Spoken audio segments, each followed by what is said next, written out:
അമ്പലത്തിൽ നിന്നും ഇറങ്ങിയ ശേഷം ശിവാനിയുടെ വീട്ടിലേക്കാണ് മൂവരും പോയത്. ഫുഡൊക്കെ കഴിച്ച് വയറ് ഫുള്ളായതുകൊണ്ട് കുറച്ചു നേരം കിടന്നു മൂവരും. പിന്നെ വൈകുന്നേരം വിളക്ക് വയ്ക്കാൻ അമ്പലത്തിൽ പോകണം എന്നുള്ളത് കൊണ്ട് തന്നെ നേരത്തെ എണീച്ചു കുളിച്ച് റെഡിയാവുകയാണ്. സെറ്റ് സാരിയാണ് ആവണിയും ശിവാനിയും. എന്നാൽ ബാലയാവട്ടെ വെറുതെ അവിടെ ഇരിക്കുകയാണ്. നീ എന്താ റെഡിയാകുന്നില്ലേ? ചെന്ന് കുളിച്ച് റെഡിയായിക്കേ, ഡ്രസ്സൊക്കെ ഇവിടെയുണ്ട്, ശിവാനി പറഞ്ഞു. ഞാനില്ലടി, ഞാൻ അമ്പലത്തിൽ വരുന്നു, പക്ഷെ വിളക്ക് വയ്ക്കാനൊന്നുമില്ല. അതെന്താ നീ ഇല്ലാത്തത്? ആവണി ചോദിച്ചു. അവരുടെ സംസാരം കേട്ടാണ് ശിവാനിയുടെ അമ്മ അവിടേക്ക് വന്നത്. എന്നാൽ അമ്മ കൂടി അവളെ നിർബന്ധിച്ചപ്പോൾ അവൾ പോയി കുളിച്ച് റെഡിയായി വന്നു.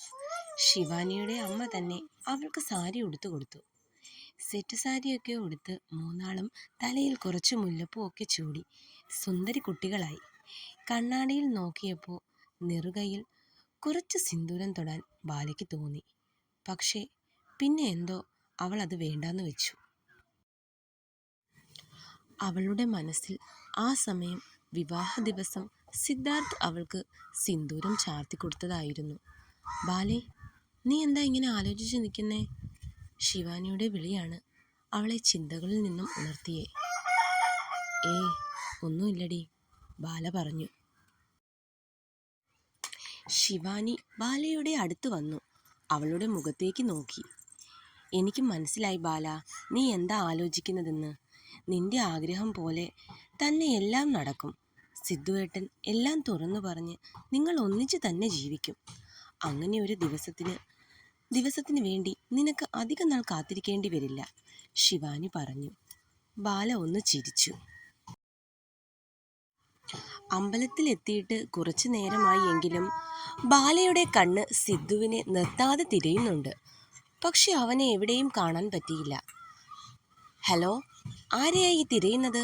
ബാലയുടെ തിരച്ചിൽ കണ്ട് മാളു അവളോട് ചോദിച്ചു. ഞാൻ വെറുതെ, ബാല പറയാൻ ശ്രമിച്ചു. എനിക്ക് മനസ്സിലായി.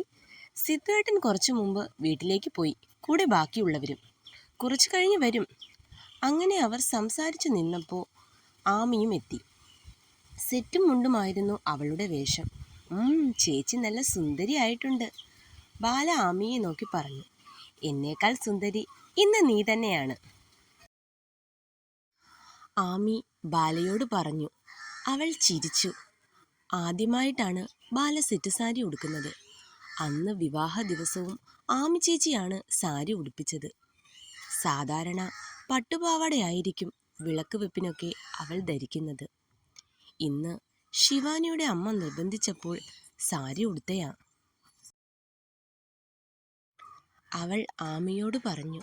എന്തായാലും നീ നല്ല സുന്ദരിയായിട്ടുണ്ട് കേട്ടോ. സിദ്ധുവേട്ടൻ എന്തു പറഞ്ഞു? ഇഷ്ടായോ? അതിന് സിദ്ധു കണ്ടില്ലെന്നെ. അതെയോ? അതെ, ബാല പറഞ്ഞു. കുറച്ചു ദൂരെ മാറി അബി ഇതെല്ലാം കാണുന്നുണ്ടായിരുന്നു. ബാലയെ തന്നെ നോക്കുകയാണ് അവൻ. അവൾ നല്ല സന്തോഷത്തിൽ തന്നെയാണെന്ന് അവന് മനസ്സിലായി. ഒരിക്കൽ പോലും ബാല അവനെ ഒന്ന് നോക്കാത്തത് അവനിൽ ചെറിയൊരു നോവുണർത്തി. അടുത്തുള്ളപ്പോൾ ഒരിക്കലും അവളോട് താൻ സ്നേഹത്തോടെ ഒന്ന് സംസാരിച്ചിട്ടില്ല. എന്തിന്, ഒരു നോട്ടം പോലും കൊടുത്തിട്ടില്ല. എങ്കിലും തന്നെ കണ്ടാൽ ഏട്ടാ എന്ന് വിളിച്ച് ഓടി വരുന്ന ബാലയെ അവൻ ഓർത്തു. അവളുടെ വിവാഹകാര്യം അറിഞ്ഞപ്പോൾ അവൾ വീട്ടിൽ നിന്നും ഒഴിഞ്ഞു പോകും എന്നോർത്ത് സമാധാനിച്ചു.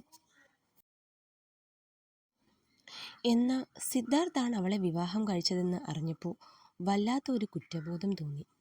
അവളുടെ ജീവിതം താനും കൂടി കൂട്ടുനിന്ന് നശിപ്പിച്ചു എന്ന് ഉള്ളിൻ്റെ ഉള്ളിൽ ആരോ ഇരുന്ന് പറയുന്നത് പോലെ അവന് തോന്നി. അന്ന് കേശവൻ മുതലാളിയുടെ മകനും ആയിട്ടുള്ള തല്ലും പോലീസ് കേസും താൻ അറിഞ്ഞിരുന്നു.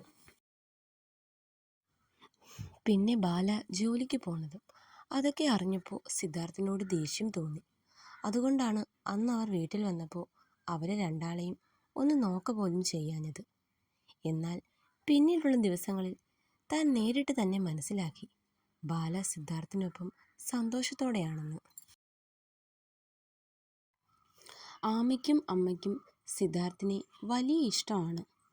ബാലയുടെ വിശേഷങ്ങളെല്ലാം ആമ വീട്ടിൽ അമ്മയോട് പറയുന്നത് താൻ കേൾക്കാറുണ്ട്. എന്നാൽ കേട്ടിട്ടും കേൾക്കാത്ത ഭാവത്തിൽ താനിരിക്കും.